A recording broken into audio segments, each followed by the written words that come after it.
ગિરિમથક સાપુતારામાં ઠેર ઠેર ઉભરાતી ગટરોના કારણે રોગચાળો થવાની દહેશત।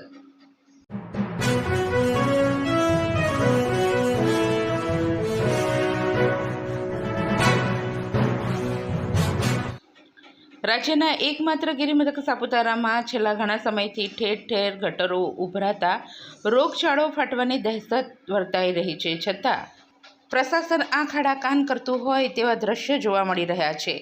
એક તરફ રાજ્ય સરકાર સાપુતારાને સ્વચ્છ અને સુંદર રાખવા કરોડો રૂપિયા ફાળવી આંધણ કરી રહી છે, તો બીજી તરફ સાપુતારામાં પાણી પુરવઠાની ગેરરીતિ સામે આવી છે। છેલ્લા ઘણા સમયથી સાપુતારાના આનંદો સર્કલથી વૈભવ લક્ષ્મી પેટ્રોલ પંપ તેમજ નાસિક રોડ ટોલ નાકા સુધી ગટરો ઠેર ઠેર ઉભરાતા દુર્ગંધ મારતા સમગ્ર વિસ્તાર દૂષિત થઈ રહ્યો છે। સાપુતારાના મુખ્ય માર્ગો ઉપર નદીની જેમ વહી રહેલ ગંદા પાણીથી સાપુતારા ખાતે સહેલગાહે આવતા પ્રવાસીઓ આવો નજારો જોઈ તંત્ર તરફ ફિટકાર વરસાવી રહ્યા છે। ચોમાસા પહેલાં જ ગટરોના પાણી આમ રસ્તાઓ ઉપર ઉભરાતા સાપુતારામાં રોગચાળો ફેલાવાની દહેશત વર્તાઈ રહી છે। લાંબા સમયથી તંત્ર સાપુતારામાં ચોખ્ખાઈ રાખવાનું ભૂલ્યું હોય તેમ ઠેર ઠેર ગંદકીનું સામ્રાજ્ય જોવા મળી રહ્યું છે।